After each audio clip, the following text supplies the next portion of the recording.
In 1988, Edward Herman and Noam Chomsky observed in their seminal work, Manufacturing Consent, that the mass media serve as a system for communicating messages and symbols to the general populace. It is their function to amuse, entertain, and inform, and to inculcate individuals with the values, beliefs, and codes of behavior that will integrate them into the institutional structures of the larger society. In a world of concentrated wealth and major conflicts of class interest, to fulfill this role requires systematic propaganda. In contemporary post-industrial life, co-opted by a technocratic feudalism, guided by a cohort of globalist plutocrats, the obviousness of this propagandistic function has raised many questions about key figures infiltrating the public discourse today. For example, is Bill Gates a brilliant but socially awkward programmer? A beneficent philanthropist? A savvy opportunist? Or a malevolent misanthrope? For billions of people around the world, moved by the gospel, and to the billions more swayed by its sublime virtues to serve the needy, naked, and starving, Gates, an outspoken figurehead of the global power elite, appears increasingly to be a wolf in sheep's clothing, inspired by an insatiable greed and a megalomaniacal messiah complex. Appearances are certainly deceiving, as the old adage goes, and it goes especially well today when the messenger, his interests at odds with those of his audience, commands a vast mainstream network of media stars, incessantly parroting the claimed necessity of a new normal in what is clearly an emerging war on humanity. Hegel's model of the dialectic argument can provide a starting point from which to begin deconstructing the latest tactics of elite deceit, delivered with a wink and a smile and questionable claims of goodwill toward the masses in these perilous times. Our aim is to unveil deceptions reproduced by today's dominant myth-makers in mainstream media.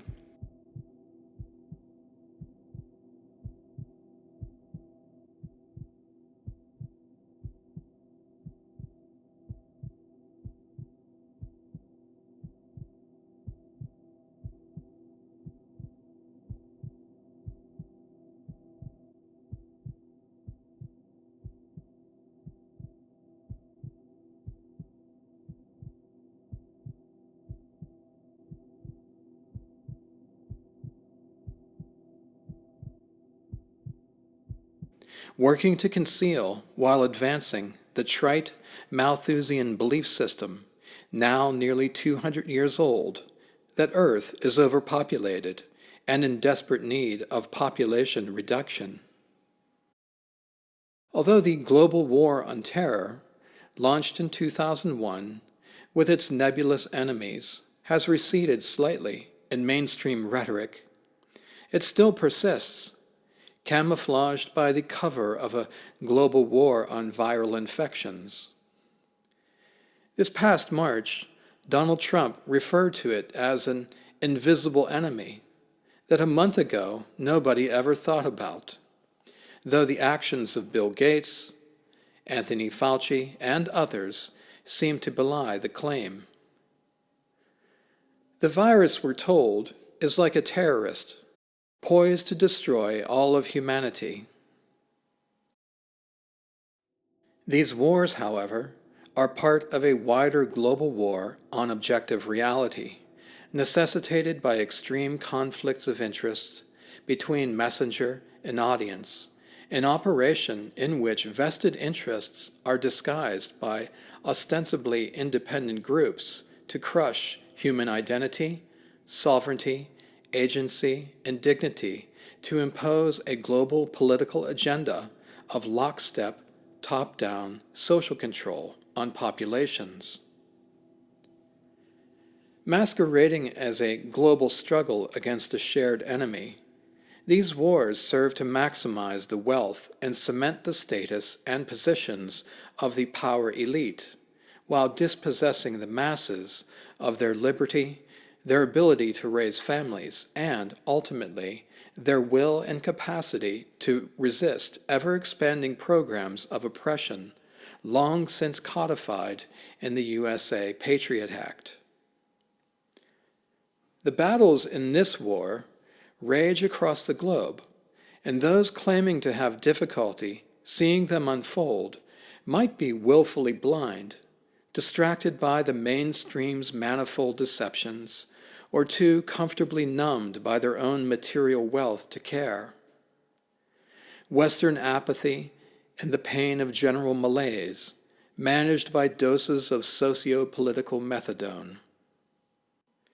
Upton Sinclair reminded us, though, that it's difficult to get a man to understand the truth when his wage packet depends upon him not understanding it.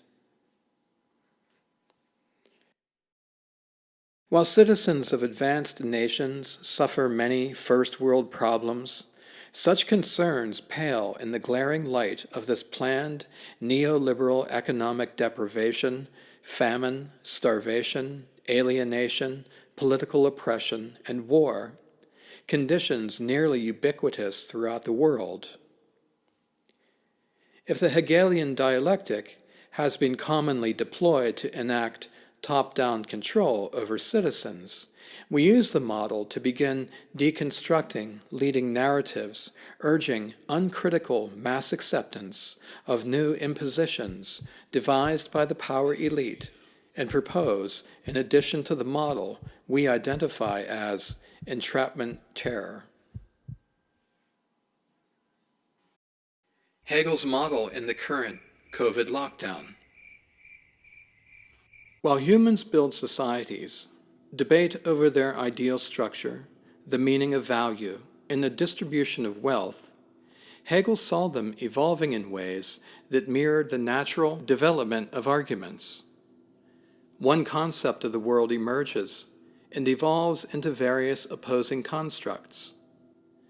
Through this tension, a chain of diverging ideas appears.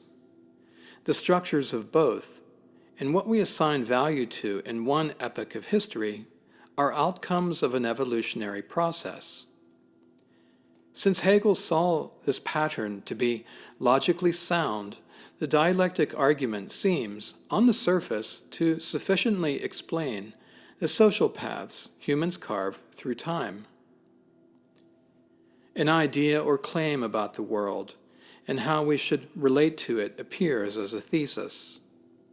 In every thesis, however, lies an antithesis, a weakness or flaw.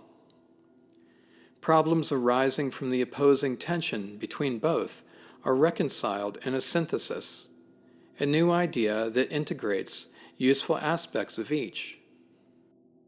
The model's apparent elegance seems adequate to explain something about the social world and human rights now being dismantled with impunity by the power elite. Couched in the Hegelian model, contemporary discourse might appear as follows. The elites.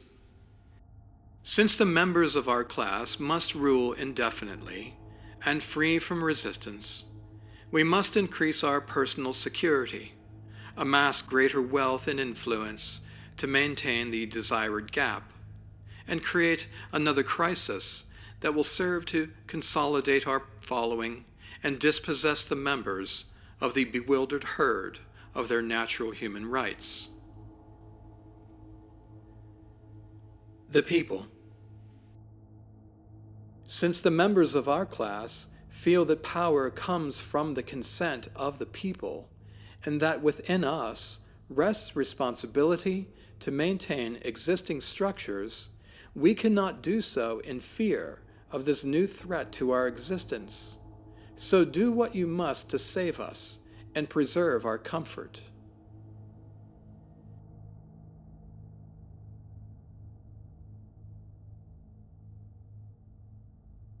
The elites.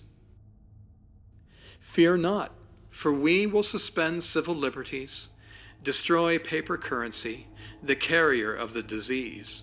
Replace it with digital money you can conveniently keep on a computer chip implanted on your person, and implant electronic devices that will alert everyone that you are not a contaminant.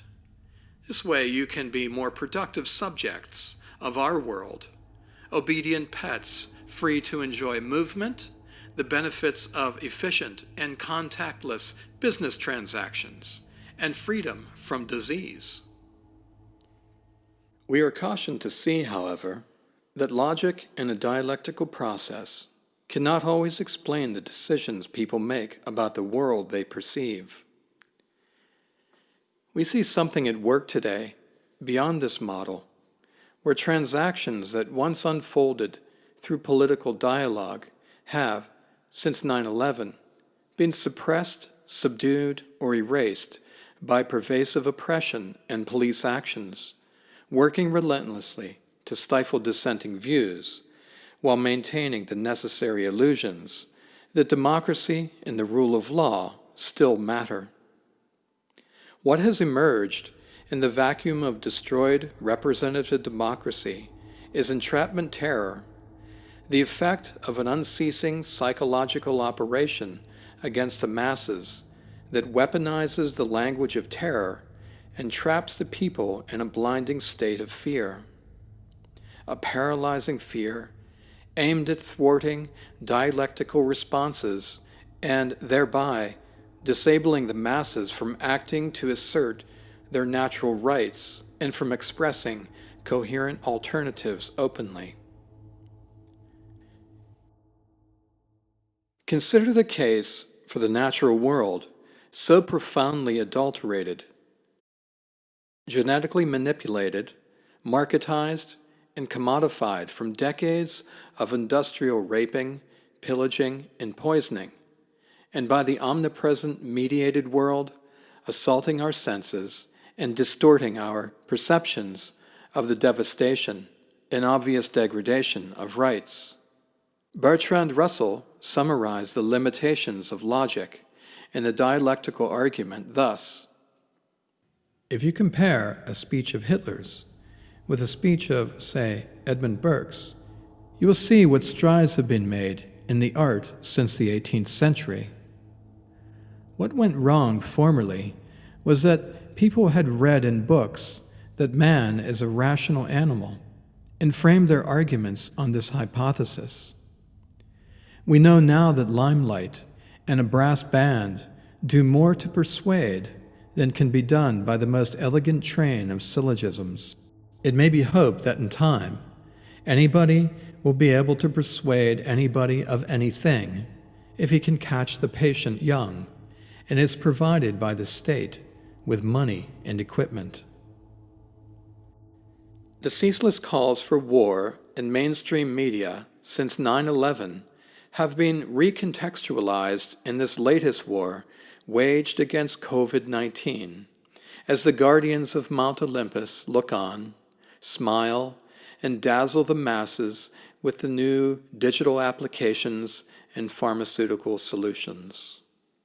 Danielle Allen's headline screams, "America needs to be on a war footing," reminding readers we are all on the front line and that the global war on terror is now the global war on viral infections, a struggle in which we must all constantly be engaged. The intended effects, of course, are multiple. To preoccupy the mind with an overwhelming menace that diverts attention away from the controlled demolition of democracy and prevents the public from awakening and tending to its own class struggles and slavery.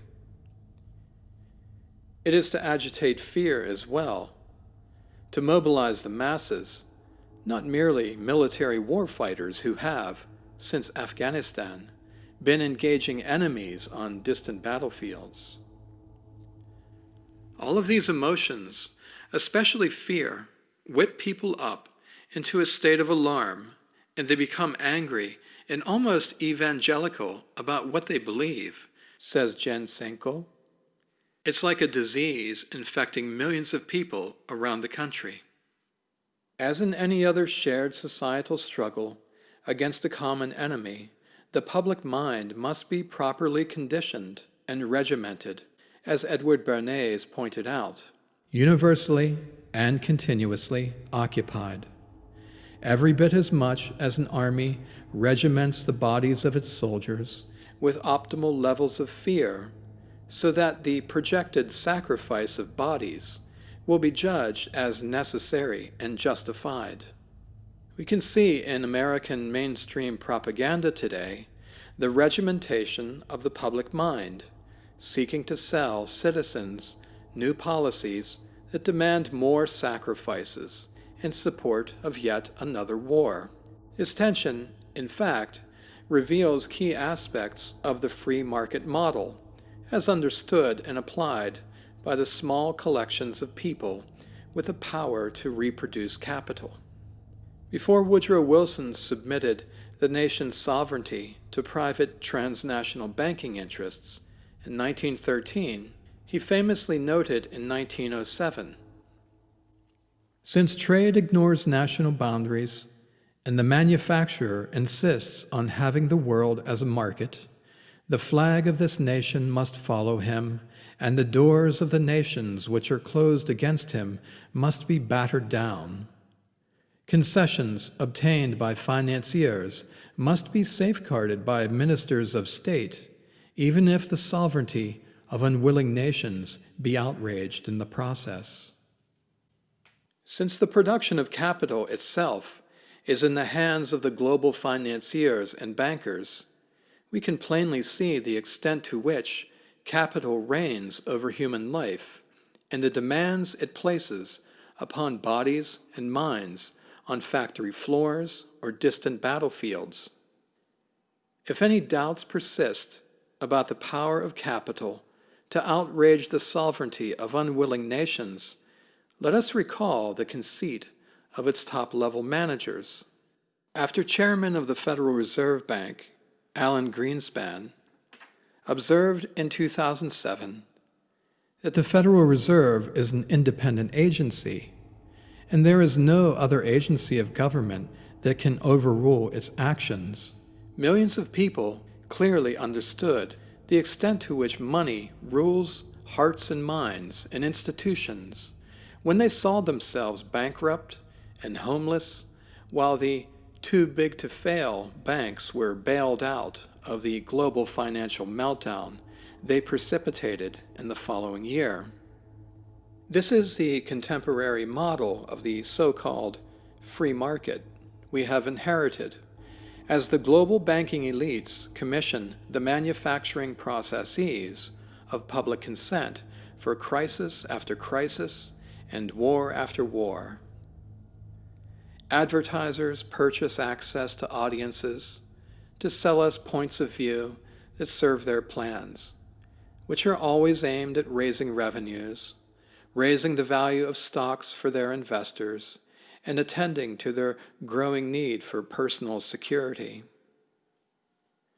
Having invested $10 billion on vaccinations over the past 2 decades in his personal war on public health, Bill Gates notes, with barely subdued glee, to seeing a 20-to-1 gain in profits, better than anything else, and thus clarifies the depths of his investment in the global racket.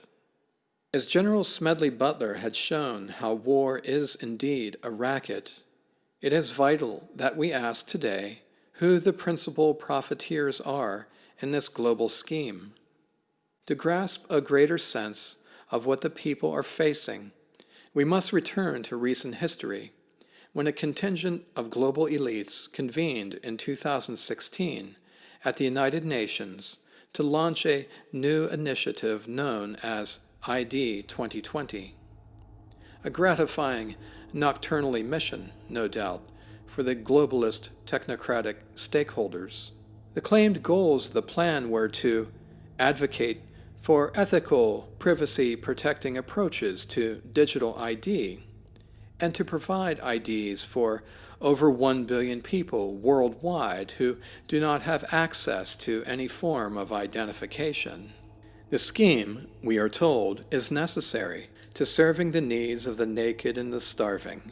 More than consuming food, they must consume the idea that they must be numbered and tracked. The uncanny similarities to past money-making rackets, however, are rather striking. Whereas Butler had made geographic regions of the world safe for colonial expansion and the exploitation of new labor, these contemporary servants to real power, UN agencies, NGOs, governments, and enterprises, are hard at work today making human beings across geographic boundaries safe for invasion, domination, and exploitation. Docile, socially distanced, and scarcely able to organize and resist the looming full-scale oppression and outrage against their agency and sovereignty. Wherever slash-and-burn disaster capitalism leaves disrupted communities and environmental ruin in its wake, we can see, too, its clearing away of new safe spaces to impose upon their precariat its injunctions against the civil right to assemble. From these interactions arise at least a couple of key questions. By what process do otherwise reasonable people come to accept the conditions of mental slavery presented to them by the transnational savages at the top of the pyramid, pressing for the synthesis of a new global order? How does manipulation on such a grand scale make the targets, the bewildered herd, feel that the proposed synthesis is indeed in their best interest?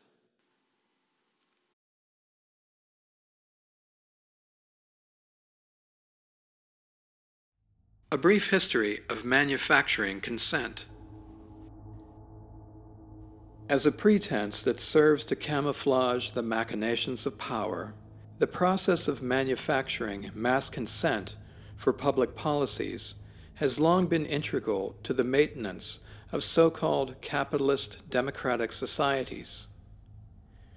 Since it is, after all, the media's job to control what people think and to conceal abuses of power, increasingly sophisticated manufacturing tools and techniques must develop and be brought into the hands of the elite to ensure the obscurity of objective reality in this increasingly interconnected world.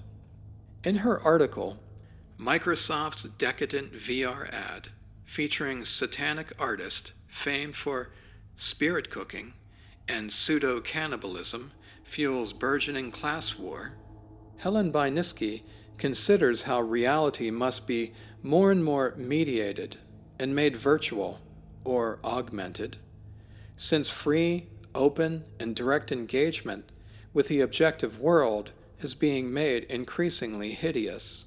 Consider, too, the past century and efforts employed then by the power elite to mystify reality and distance the public from fully perceiving the empirical world.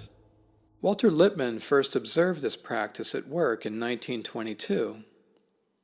If we tend to view ourselves as reasonable and self-sufficient creatures, Lippmann saw how so many aspects of our subjugation to symbols are not flattering. In a world of necessary action, symbols, he observed, may be beneficent and sometimes a necessity, though the necessity is often imagined and the peril manufactured. Today, no longer is it Gaddafi, Bin Laden, Al-Qaeda, Hussein, or ISIS, but the new enemy du jour is symbolized in the image of the latest menace, imperceptible to the naked eye, and yet threatening humankind. In the symbol, Lippmann pointed out, emotion is discharged at a common target, in the idiosyncrasy of real ideas blotted out. Today's media landscape, awash with menacing images of the viral symbol and accompanied by the foreboding pronouncements of pundits, activates the desired levels of hysteria, never moderated, but only hyped. The manufactured fear and loathing of the enemy, the virus, and dissident views on the fear narrative turn the heads of the masses toward the planned synthesis, while blotting out potential public discussion of real ideas about the true sources of the mayhem. Mainstream propaganda works both to agitate fear, while at the same time integrating the public into the proposed synthesis. Lockstep obedience to the mandates, injunctions, and injections offered by the elites. It was media, hinted retired General Smedley D. Butler, that helped manufacture the lockstep response to an identified enemy, that put men shoulder to shoulder and through mass psychology changed them through propaganda to make people war conscious and murder conscious. In his critical reflection on decades of servitude to the leading symbol of the nation, the flag, Butler exposed to the general public the plans of a corporate coup d'etat to be managed by the captains of banking and industry of the time. With a history of this attempted takeover of the American Republic buried by the mainstream and education system, few citizens are even aware today of what Butler had revealed in 1934, a well-organized collection of conspirators intent to integrate Butler himself into the treasonous plan to set up a fascist dictatorship through the use of the United States military. Aspiring technocratic dictators today are the same friendly fascists, the transnational plutocrats who share no interests whatever with the vast majority of common citizens. Wherever attempts by powerful business interests to usurp democracy have proven unsuccessful, other means of undermining the natural human rights of the people have also been contemplated. Bertrand Russell's reflections in a lecture on Scientific Technique in Oligarchy point to a future when a technocratic elite would turn to new tools and techniques to gain control over societies. A fully propagandized public is crucial for mass consent to the technological and pharmacological remedies concocted and offered up for sale. In future, such failures are not likely to occur where there is a dictatorship. Diet, injections, and injunctions will combine from a very early age to produce the sort of character and the sort of beliefs that the authorities consider desirable. And any serious criticism of the powers that be will become psychologically impossible. Even if all are miserable, all will believe themselves happy, because the government will tell them that they are so. Astonishing are the effects found today in this program born of the mid-1900s. If you gave me only one wish for the next 50 years, intoned Bill Gates in a 2000 TED Talk, if I could pick a vaccine, which is something I love, or I could pick this thing that's half the cost of no CO2 gets invented. This is the wish I would pick. The technocratic prophets of this present age leading the charge against carbon-based life forms, commodifying nature, playing the part of a malevolent god by seeking to block out the sun, creating new seeds and vaccines, claiming the necessity of fundamental social change with lockdowns of unforeseeable duration, and rolling out their latest remedies will clearly stop at nothing to stave off potential losses to their positions in power.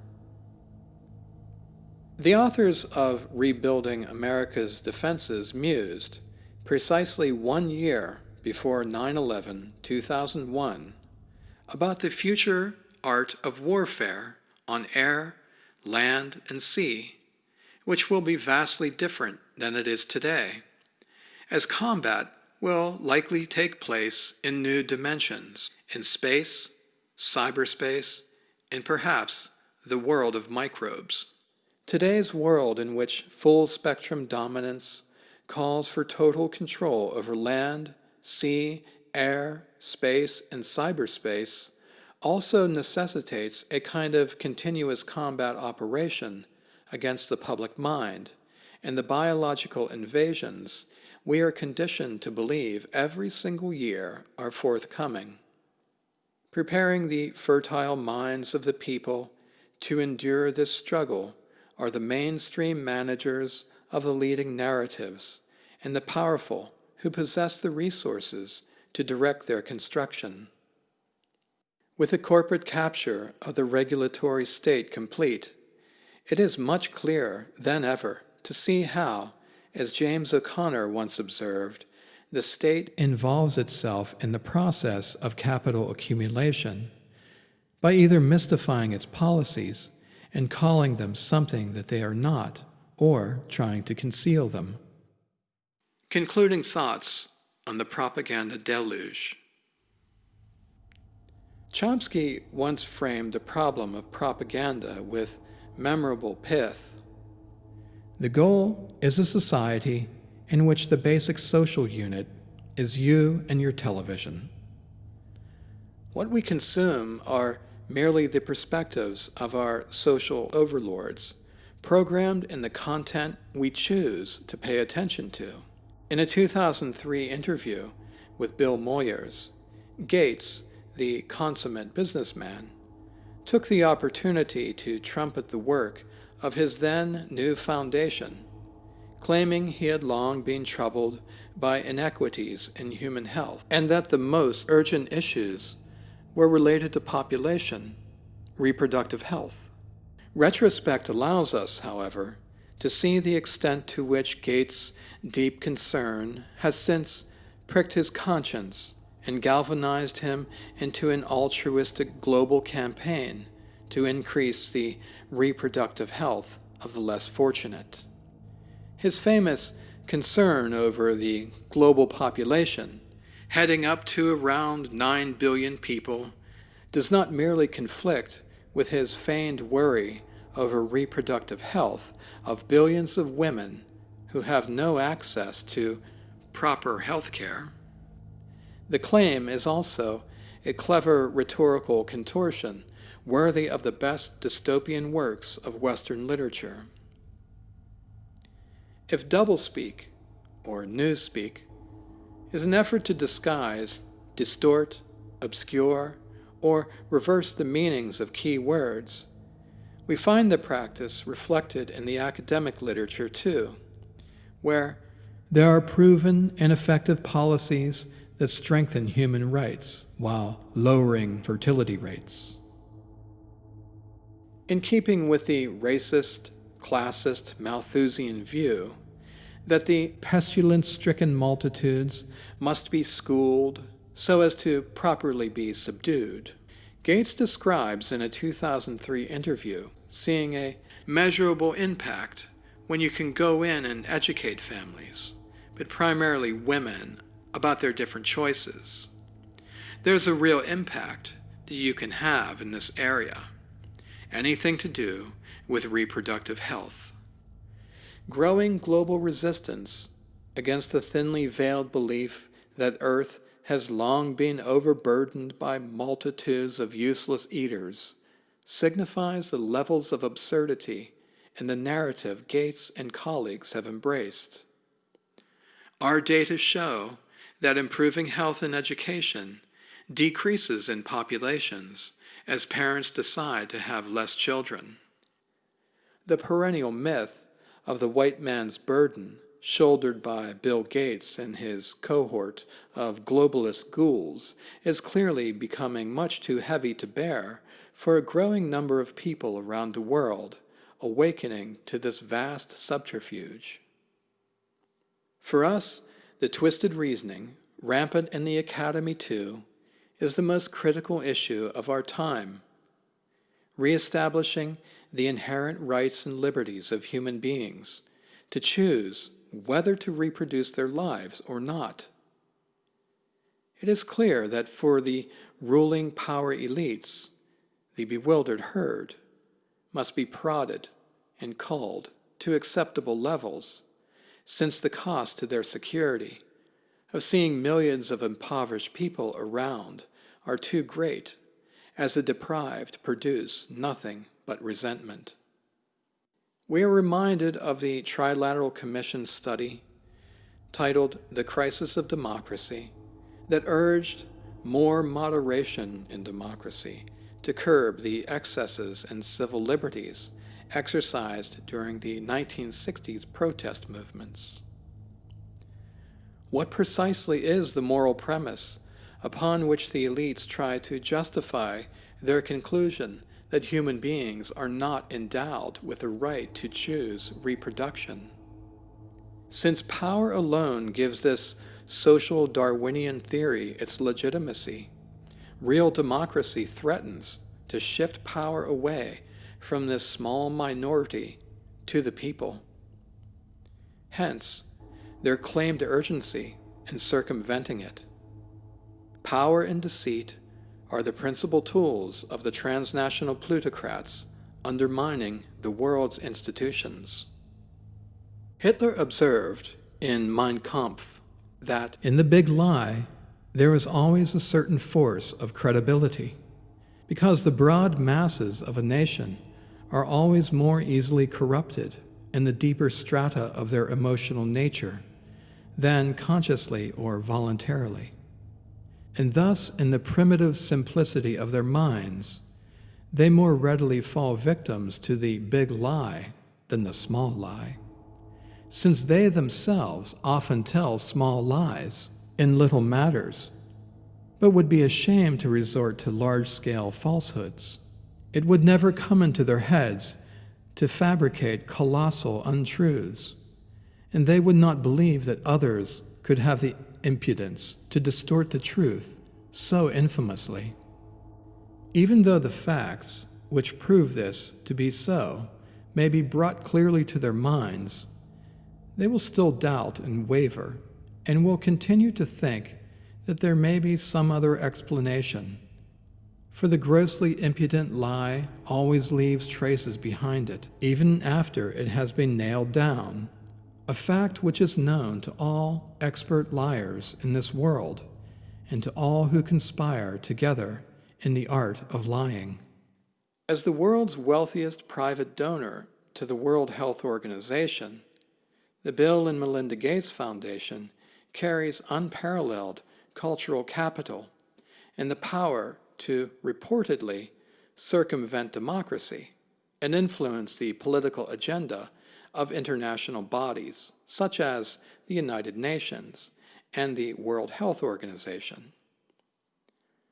Over the years, Gates, armed with his honorary doctorates, has been handed hundreds of hours of airtime to threaten people's lives, their jobs, predict doom, tell them they have no choice in the matter at all, while waving his hands maniacally as if to convey the appropriate sense of panic we are supposed to feel. Humanity flailing in horror.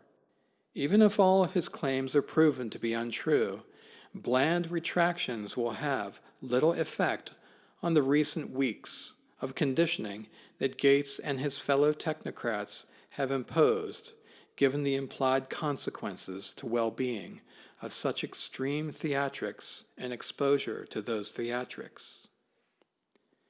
Gates will have delivered a significant percentage of people to the threshold of capitulation, cocked, and waiting to be triggered by the next event, such as a curtain call for Event 201. What is sad and profoundly so, is the extent to which otherwise reasonable people go to protect themselves from cognitive dissonance when they can see fascism unfolding all around them, the degradation of human and civil rights, the senseless, illegal regime change wars since 9/11, based on fabrications, and the political myth that the laws of physics no longer apply. And they refuse to speak up and demand that the truth be told. The general tolerance of dishonesty and the dishonor shown to thousands of innocent people murdered for a big lie that no one but a handful of citizens wants to see exposed. Franklin D. Roosevelt noted that the only thing we have to fear is fear itself, that nameless, unreasoning, unjustified terror, paralyzing needed efforts to convert retreat into advance.